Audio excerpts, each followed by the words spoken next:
Since time immemorial, humanity has sought to transcend its reality, escape the weight of the mind, and forget its troubles. Among the many gateways we have discovered for this escape from reality, alcohol stands out as the most popular today. It is the agent of celebrations and tragedies, of inspiration and oblivion. Despite the global production, promotion, legalization, and mass consumption of alcohol, most people neither consider nor understand the spiritual consequences of consuming it. Today, we will explore the hidden spiritual effects, what truly happens when you drink alcohol, and what great spiritual masters and ancient traditions have to say about it. The history of alcohol is not merely the story of a substance. It is a tale interwoven with humanity's quest for transcendence, alchemy, and connection with the divine to understand it. We need to travel to the cradle of its etymology and uncover the hidden meaning behind the word alul in the Arabic language. Al-Kuhul originally referred to a fine powder used as a cosmetic to darken the eyes, known today as kohl. But this term held a deeper meaning for alchemists. For them, alul represented something intangible, an essence that could be distilled, the soul of a substance, the spirit captured in the alchemical process. Essentially, the Arabic word alul means body-eating. Spirit in alchemy, alcohol became the symbol of a volatile essence, the spirit that separates from raw matter. Perhaps this is why to this day we refer to alcoholic beverages as spirits. The use of alcohol as a fermented drink is even older. Civilizations such as the Sumerians, Egyptians, and Greeks revered alcohol as a gift from the gods in ancient Mesopotamia. Wine and beer were offered to the gods in rituals in Egypt. Wine was associated with Osiris, the god of renewal and fertility. The Greeks dedicated wine to Dionysus, the god of ecstasy and divine madness. However, while alcohol was celebrated as a link to the divine, it also carried warnings to the sages of antiquity. Wine had the power to reveal the true self, but at the same time it could obscure reason and open doors to dangerous influences in Islamic tradition. The term Al-Kuhul evolved to denote alcohol extracted through distillation.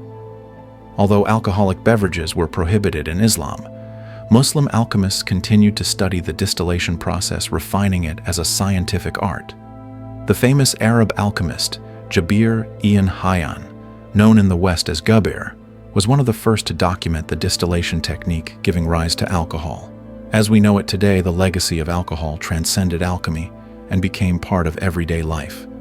Yet over the centuries, the substance once revered for its spiritual connection has become something that serves the complete opposite purpose. Alcohol is more than a physical substance affecting the body and mind. It directly interacts with the human energy field, often referred to as the aura. To understand its impact, we must delve into the subtle territory where modern science and spirituality converge. All esoteric traditions agree on one fundamental point. Humans are not merely flesh and bones. We are energy and motion enveloped by vibrational fields that emit and receive information from the cosmos. This energy field, often visualized as an aura, reflects our spiritual vitality.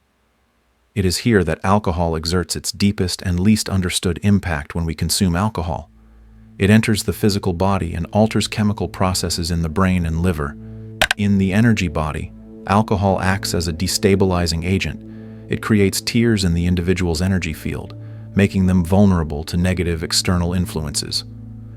Rudolf Steiner, one of the founders of anthroposophy, argued that alcohol consumption weakens the spiritual self, allowing destructive forces to influence the psyche.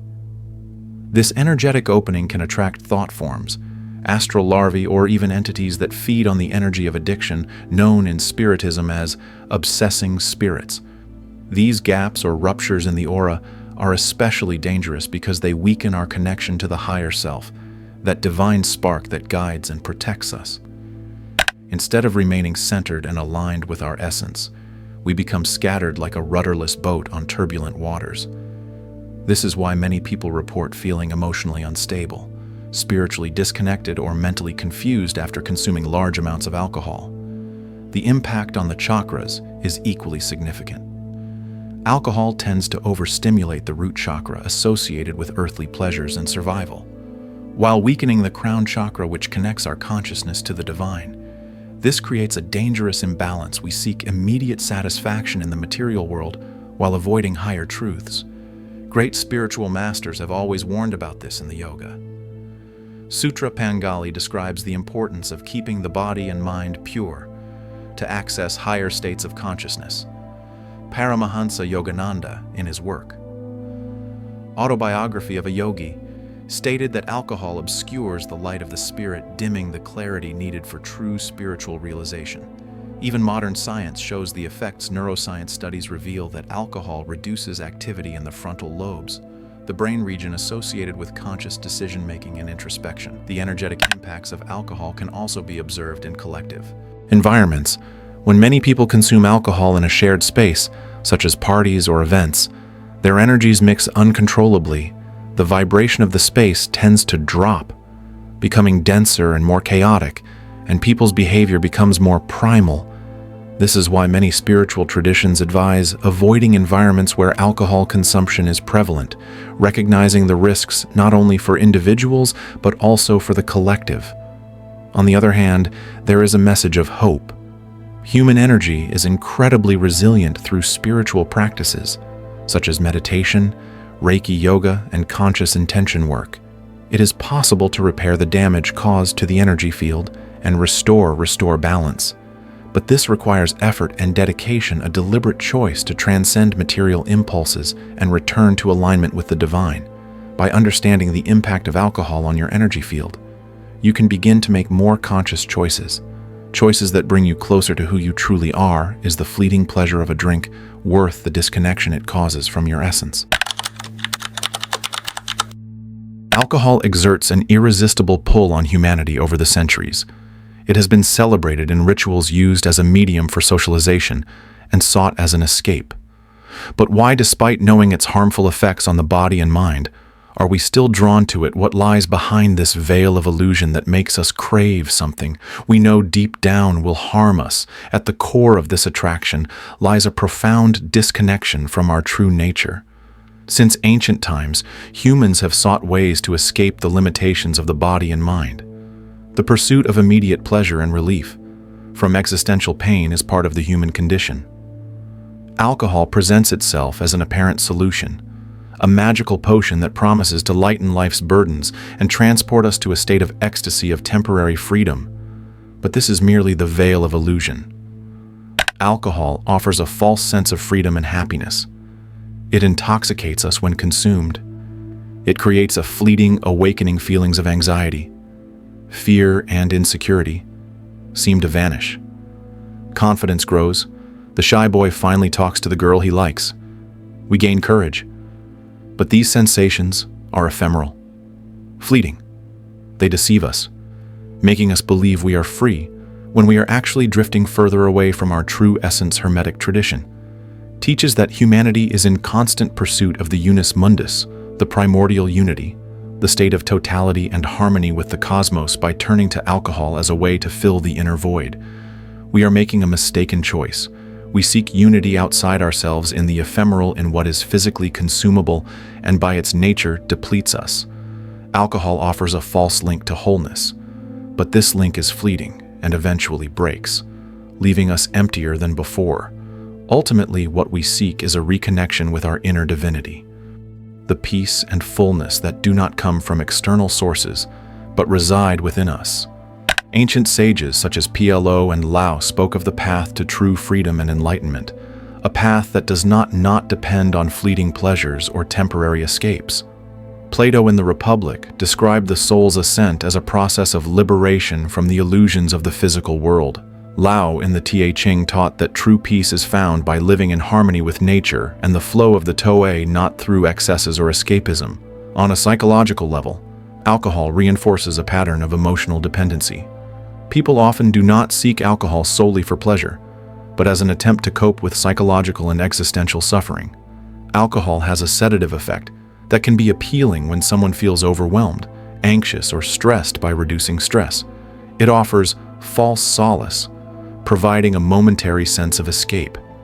It acts as a temporary release valve for life's frustrations, but it is a superficial solution that merely postpones confronting our inner shadows rather than solving the problem. It conceals it, creating a cycle of escape and return to emptiness.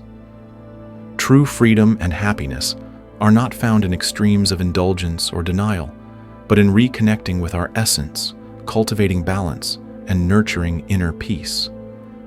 The real issue is not the act of drinking itself, but what drives you to feel the need to drink, what makes you want to escape reality.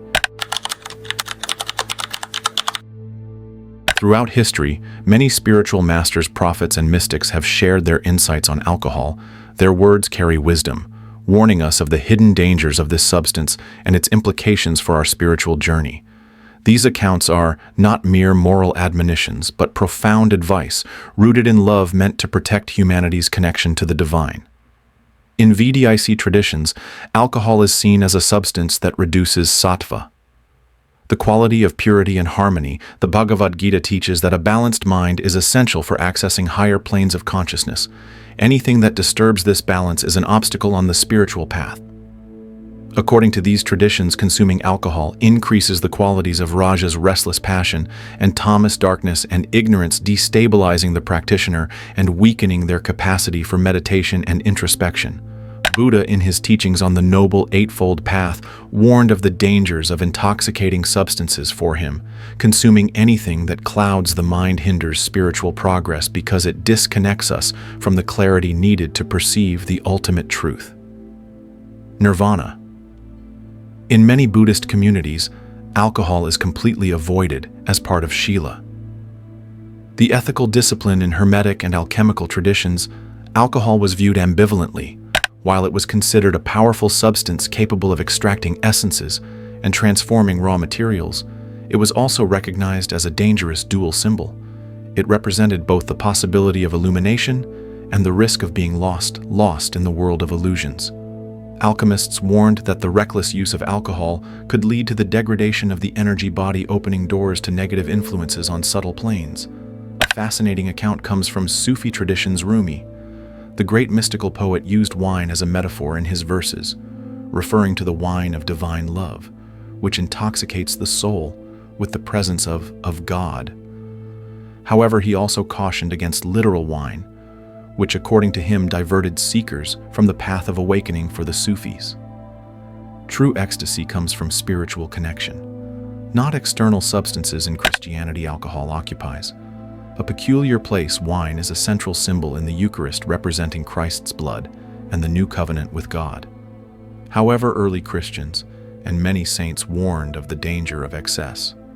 St. Augustine wrote that drunkenness was a form of self-destruction of the soul, an act that separates us from divine grace. He saw excessive consumption as a distraction that pulls us away from introspection and prayer. Other mystical accounts describe the spiritual consequences of indiscriminate use of alcohol. In shamanism, alcohol is believed to weaken the light body, the energetic protection that keeps individuals in balance with the universe. Many shamans assert that alcohol facilitates the entry of parasitic energies, or negative entities that feed on the low vibrations caused by intoxication. These accounts converge in a common warning. Alcohol can be a dangerous tool affecting both the physical body and the subtle levels of our existence. It disconnects us from what mystics call the axis mundi, the axis aligning us with the cosmos, enabling us to navigate the physical and spiritual realms. When this alignment is broken, we lose our ability to access intuition, clarity, and higher states of consciousness. However, not all accounts are warnings. Some spiritual masters recognize that in ritualistic contexts and with pure intentions, alcohol can serve as a catalyst for altered states of perception. But they always emphasize that this must be done with extreme care, respect, and guidance, as the line between spiritual ecstasy and energetic degradation is very thin. Finally, let us remember the words of the Greek philosopher Socrates, who claimed that self-mastery is the key to a virtuous life for him. The pursuit of balance was the foundation of all philosophical and spiritual practice. By indulging in alcohol uncontrollably, we abdicate this self-mastery, becoming vulnerable to forces that cloud our mind and soul. These accounts and warnings invite us to reflect. Does the alcohol we consume during our moments of leisure or celebration uplift us or pull us down? Does it connect us to the divine or merely create an illusion of freedom? By listening to the wisdom of the great masters, we can begin to see alcohol in a new light as a symbol challenging us to seek true intoxication, that of the awakened soul full of light and consciousness. After exploring the origins of alcohol, its impact on the energetic body, the veil of illusion it creates, and the mystical accounts warning us of its dangers, we arrive at the most crucial point. How do we break free from this cycle?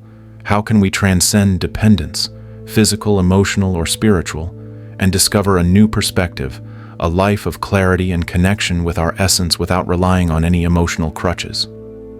Liberation begins with awareness. When we understand alcohol's impact on our body, mind, and spirit, something within us awakens. This awareness is the first spark of transformation, the starting point for real change. It is the moment we stop acting automatically driven by conditioning or immediate pleasures and begin questioning our choices. Why do we seek alcohol? What are we truly trying to fill? The answer to these questions often lies in our internal void, the sense of disconnection. So many of us experience alcohol like other forms of escapism, offers temporary relief, but does not address the underlying cause. It is like a mask we wear during moments of difficulty, but one that eventually falls off, exposing our unresolved pains once more. To break this cycle, we must turn inward where the real answers lie. Spiritual practice is a powerful path for this journey.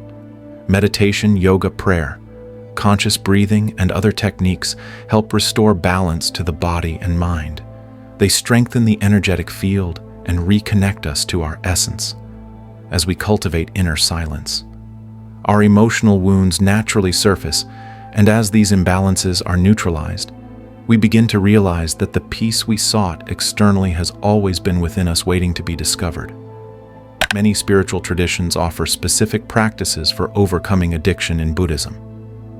For example, mindfulness teaches us to observe impulses and desires without acting on them. Instead of reacting automatically, we learn to witness, breathe, and make conscious choices. In Christianity, the concept of divine grace reminds us that we are not alone in this journey, that higher support is always available for those who sincerely seek it. Ask, and it shall be given to you. Reconnecting with nature is also essential. Alcohol disrupts our natural harmony, and spending time outdoors in forests, mountains, or by the sea helps restore this lost connection. The earth's energy is purifying and can help release toxins not only from the body, but also from the mind and spirit. Another crucial step is practicing gratitude. Often we turn to alcohol as a way to escape what we perceive as an unsatisfactory reality. But by cultivating gratitude for what we have, even in the small things, we start to see the beauty of the present moment. Gratitude connects us to life's abundance and dissolves the emptiness we often try to fill with external substances. I understand that things aren't as simple as they sound, but everything begins with intention.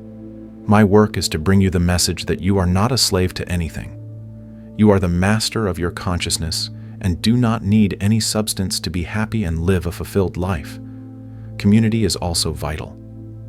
Walking the path of liberation does not have to be a solitary journey. Surrounding yourself with people who share similar values and goals can be transformative. Spiritual groups, meditation circles, or even conscious friends can offer support, inspiration, and encouragement during challenging times. Finally, we must cultivate forgiveness, especially self-forgiveness. Many people struggle with guilt or shame for their past choices involving alcohol. But as Rumi said, the wound is the place where the light enters you. Our imperfections and mistakes are part of our journey, and it is through them that we learn and grow. Breaking free from the cycle of alcohol is not just about abandoning a substance. It is about embracing a new way of living, a freer, more aligned way of being that reflects our true nature. Visualize this transformation as a tree reborn in spring, even after the cold and dorsi of winter life returns, with vigor filling the branches with leaves and fruit. So it is with our soul when we choose to free ourselves from the cycle. It is a rebirth, an opportunity to bloom again, stronger, more aware, and more connected to the divine essence within us. Alcohol may have been a shadow along our path, but shadows only exist because there is light. By choosing liberation, we choose to walk toward the light, toward our truth. The question remains, are you ready to take this step to look beyond what the external world offers and discover the infinite source of peace, joy, and clarity that has always been within you? Thank you for watching.